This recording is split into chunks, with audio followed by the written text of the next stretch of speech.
Bismillahirrahmanirrahim. Assalamualaikum warahmatullahi wabarakatuh. Alhamdulillahirabbil alamin. Assalatu wassalam ala Rasulillah Muhammadin wa ala alihi washabihi ajma'in amma ba'du. Puji syukur selalu kita panjatkan kehadirat Allah Subhanahu wa taala atas segala karunia nikmat yang sudah Allah berikan kepada kita semua, sehingga di hari ini kita masih diberikan kesehatan dan keimanan untuk menjalankan ibadah puasa. Selawat teriring salam semoga selalu tercurahkan kepada junjungan kita baginda Nabi besar Muhammad sallallahu alaihi wasallam beserta keluarga, sahabat, dan tentunya kita sebagai umatnya yang selalu mengharapkan syafaat beliau di yaumil akhir kelak nanti. Sahabatku semua, ikhwani wal akhwani fillah rahimakumullah. Pada kesempatan kali ini, tema yang akan kita bahas berkenaan dengan nuzulul Quran. Mungkin sahabat semua sudah memahami ya apa itu nuzulul Quran. Kita juga sudah seringkali mendengar setiap kali di bulan suci Ramadan itu ada nuzul Quran. Orang lebih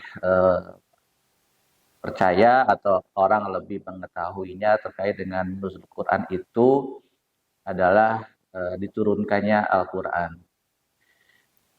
Allah berfirman di dalam surat Al-Baqarah di ayat 185 yang berbunyi, A'udzubillahi minasyaitonirrajim. Bismillahirrahmanirrahim.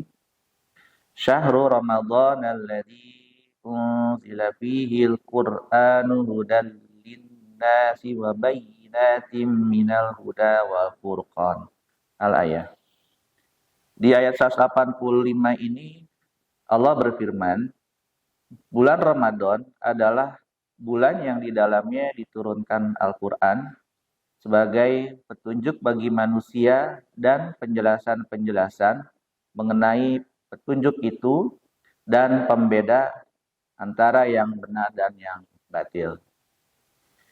Al-Quran ini adalah kalam ilahi yang diturunkan oleh Allah Subhanahu wa taala.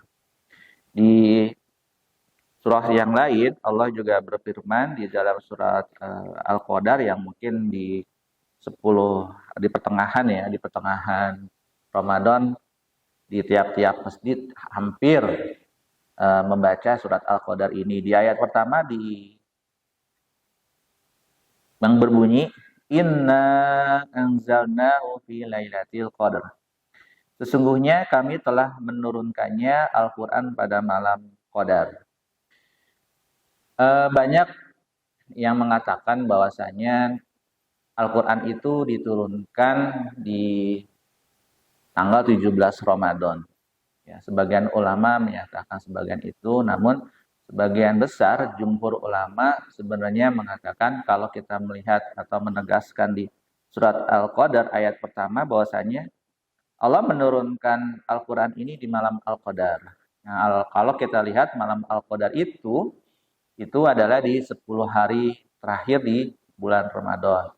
Jadi memang ini terkait dengan diturunkannya Al-Quran, banyak beberapa pendapat dari para ulama yang menyatakan ada yang di tanggal 17 Ramadan, tapi ada juga yang menyatakan di 10 hari terakhir di malam-malam ganjil di bulan suci Ramadan, ya seperti yang tertuang di dalam surat Al-Qadar.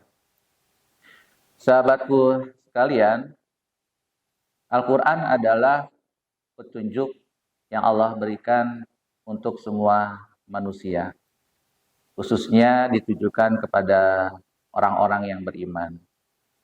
Al-Quran ini adalah kitab suci yang diturunkan oleh Allah kepada Nabi Muhammad, dan Al-Quran ini jugalah yang menjadi mukjizat bagi Rasulullah SAW.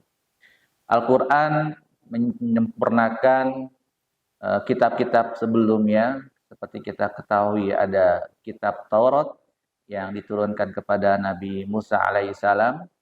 Kemudian ada kitab Zabur yang diturunkan kepada Nabi Daud alaihissalam, dan kitab Injil yang diturunkan kepada Nabi Isa alaihissalam. Jadi Al-Quran ini adalah kitab terakhir yang diturunkan oleh Allah Subhanahu wa Ta'ala untuk menyempurnakan kitab-kitab sebelumnya. Dan sudah sepatutnya juga kita sebagai seorang Muslim juga harus mengimani terkait dengan adanya kitab-kitab sebelum Al-Quran. Ikhwa wal akhwani rahimakumullah. Kitab suci ini tentunya Allah turunkan secara ada dua tahap ya, ada dua tahapan dalam proses penurunan ayat-ayat suci Al-Quran ini. Yang pertama itu Al-Quran diturunkan sekaligus, jadi dari Lauhul Mahfuz ke langit dunia. Kemudian yang kedua, dari langit dunia diturunkan secara berangsur-angsur kepada Nabi Muhammad SAW. Kenapa sih Al-Quran itu diturunkan secara berangsur-angsur? Kenapa tidak Allah turunkan secara langsung? Nah, kalau kita lihat bahwasanya, kalau kita melihat atau mentadaburi dari ayat-ayat yang ada dalam suci Al-Quran, banyak sekali ayat-ayat yang berdasarkan dengan kejadian-kejadian pada saat Nabi dan sahabat-sahabatnya. Jadi Al-Quran kenapa diturunkan secara berangsur-angsur? Karena disesuaikan dengan kondisi saat itu. Sebagai contoh, ketika Nabi dan para sahabat sedang melakukan safar dan mereka sedang bermalam ya di satu gurun yang tandus, di mana keadaannya tidak terlalu banyak air, sehingga pada saat mendekati waktu sholat subuh, banyak para sahabat yang tidak kebagian air. Sehingga para sahabat bertanya kepada Rasulullah karena mereka tidak dapat air dan tidak dapat berwudu. Nah, kemudian turunlah ayat yang menyatakan berkenaan dengan tayamum. Maka bersucilah kamu dengan membersihkan wajah dan kedua telapakmu dengan debu-debu yang suci. Nah, di situ kita lihat bahwasanya sebelumnya ayat Al-Quran berkenaan dengan wudhu.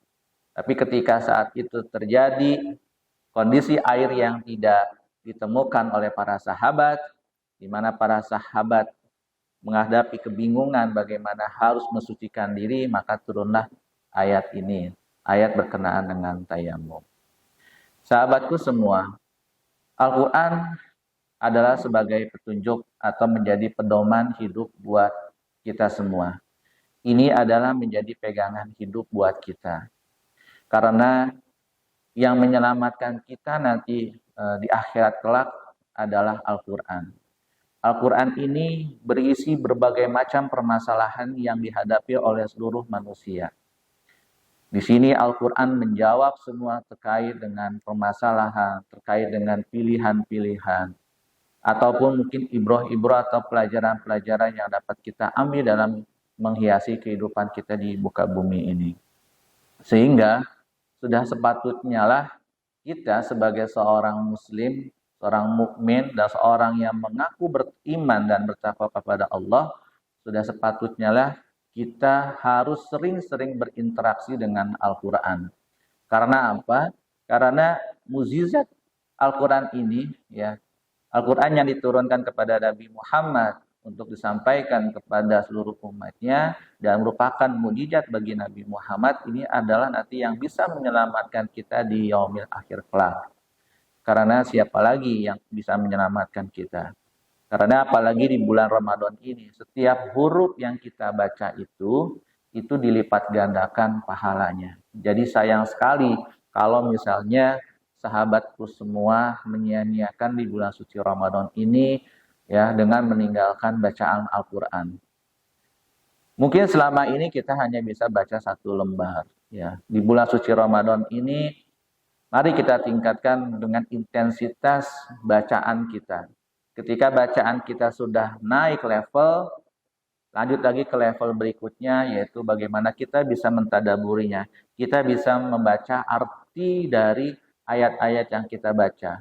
Sehingga kita bisa mengetahui apa yang terkandung di dalam isi Al-Quran ini.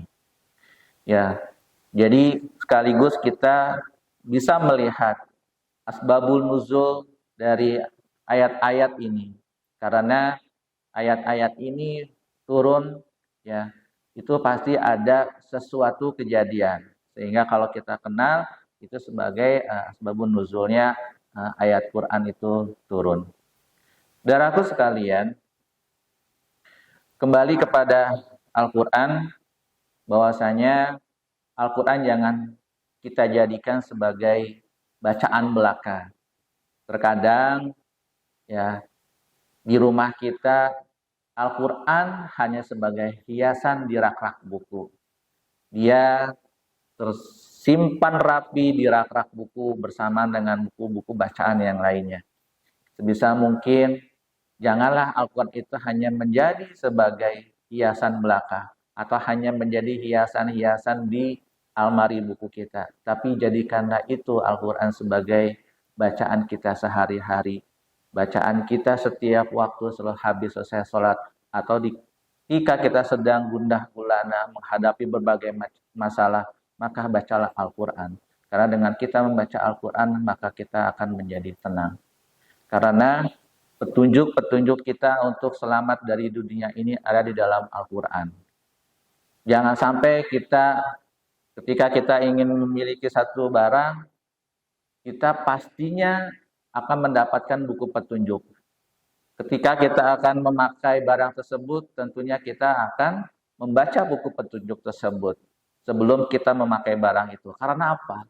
Karena kita takut terjadi kesalahan dalam pemakaian barang itu. Nah, begitu juga ketika kita ingin selamat di dunia ini, ketika kita ingin selamat di akhir kelak nanti, ya tentunya Al-Quran inilah sebagai petunjuk kita.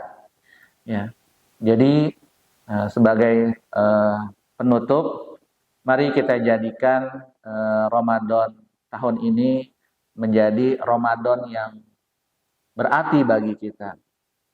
Ramadan yang penuh kebahagiaan buat kita. Ramadan yang tentunya sangat berkesan buat kita. Janganlah selama ini kita melakukan Ramadan hanya seperti biasa-biasa saja. Tapi mulailah di sisa terakhir ini, di pertengahan kedua di bulan Ramadan, yuk sama-sama kita tingkatkan kualitas ibadah kita, kualitas saum kita, kualitas sholat kita, kualitas baca Quran kita tingkatkan. Jadi jangan sampai Ramadan kali ini hilang begitu saja. Barakallahu fikum. Assalamualaikum warahmatullahi wabarakatuh.